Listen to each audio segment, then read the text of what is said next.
Australia is set to launch the Artificial Intelligence Safety Institute to tackle AI-related risks and ensure national protections as it aims to become a global leader in AI safety efforts. For more, we're joined by Dr. Karen Sutherland from University of the Sunshine Coast. Good to see you. Talk to us about the establishment of this Artificial Intelligence Safety Institute and why Australia is doing it. Well, look, I think it's definitely a step in the right direction, because this institute aims to try and keep up with the pace of AI evolution. Whether it will be successful, I don't know, because it's moving very quickly, but at least there's some initiative happening with that. And they will be joining a range of international, national AI safety institutes as well. So there'll be a whole network of them working together.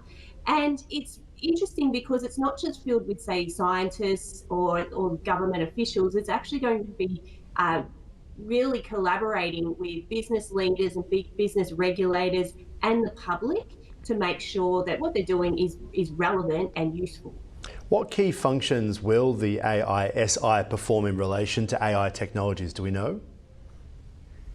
I think they're going to really just look at the harmful effects of it, everything from, say, deepfake technology and I guess AI-generated misinformation, that sort of thing. And I mean, there's things we don't even know what is going to happen yet in terms of AI evolution and the negative impacts. So the aim is to actually have someone looking at that, being a watchdog, to make sure that we're keeping up with the pace of bad actors in this space. Yeah, and what about helping the Australian government to manage AI-related risks? Because there are obviously the consumer risks, protecting children, protecting us from defamation, all the sorts of things that there are already laws for that cover media, that cover IT and technology. We're seeing the protection of under 16s from social media at the moment. But does this sort of agency look at the big picture threats that AI could pose, where my YouTube is currently filled with, by 2027, AI is going to escape the lab and we're all going to be dead? I mean, is this the sort of thing that it's going to be looking at, or is it small target?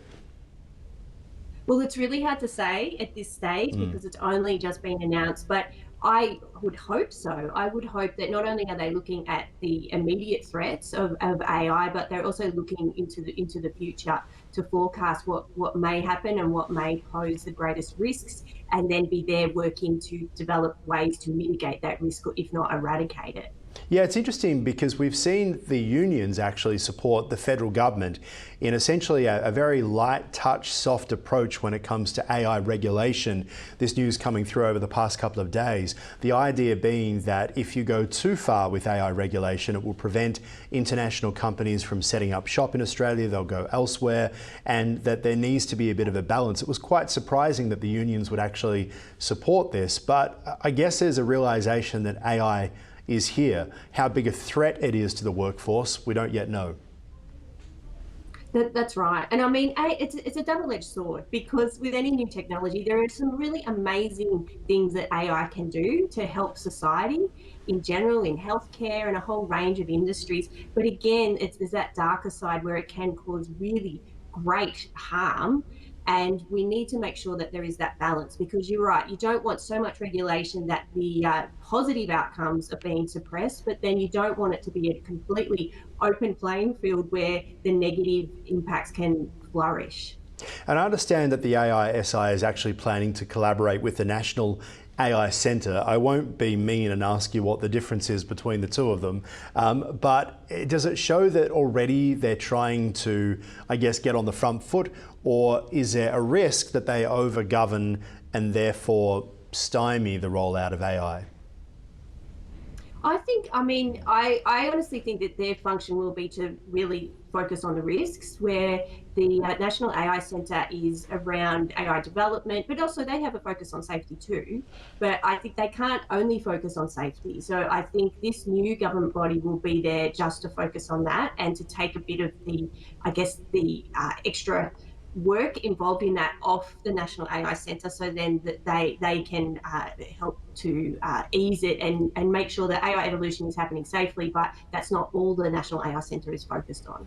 Yeah, I'm really interested when we talk about the protection of Australians' rights and safety when it comes to AI. What are the sorts of things that have come up? I know we say that in the future we're not sure what will happen, but at the moment, what are the sorts of things that have come up from AI when it comes to safety and Australians' rights?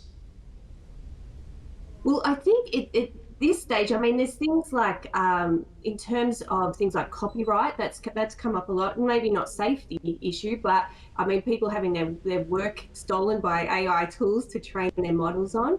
But things sort of on a level, it's things around deep fakes and people being scammed out of money. One of the biggest things that is happening at the moment are deep fakes of celebrities on social media endorsing scams that they're not even a part of, and so people get lulled into thinking that that is actually the legitimate, and so they're losing money that way. So it's around that. It's around your identity online, and it's also around what we've seen. I mean, deepfake technology that's being used to create sort of pornographic content of people who aren't involved at all, and this is happening as as young as in secondary school. So these things are happening. So there's a whole range of issues that AI has generated, and because of the evolution of AI video, I mean, the video now is amazing in terms of what it looks like and its likeness to reality.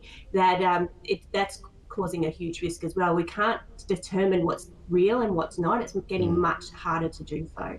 Well, we're real, at least I hope so. Let's talk now about a groundbreaking initiative to create a code of practice for marking and labelling AI-generated content in response to the challenges of distinguishing it from authentic human-created material. I know we were just talking about this, but talk to us about the main, purpose of the code of practice launched by the Commission, because while you're talking about AI fakes and you're talking about scams, all I can think about is Facebook and all of the ad scams. We had a story over the past couple of weeks about how a huge percentage of their earnings, revenue generated by ads for Meta, actually comes from these fake ads. I mean, we think about the Australian TV presenter David Koch, who has been associated with all of these scams. He's come out lashing out at them, wanting to take the fight on to these big platforms, but they're overseas. Will the Commission be able to assist?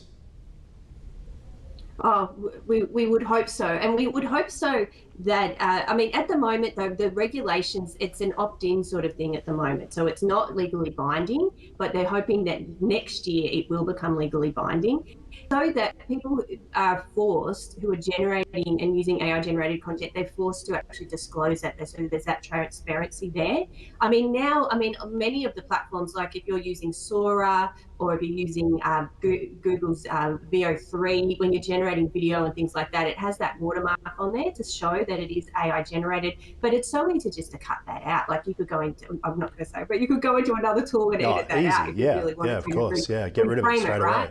So, so However, what they're trying to do, the EU is trying to make sure that the social media platforms and whatever is hosting this material disclose it. So even if the creator's not doing it, that the platforms do it. And this is actually law in China now. They did that a few months ago, and there's really huge penalties for platforms that don't disclose AI-generated content on their feeds. So I think this is only another area of the world that's doing that, and so hopefully this will roll out further. But I mean, again, as the technology evolves, so too do bad actors. So while the law is playing catch up, they'll find a new way, I'm sure, to get around it.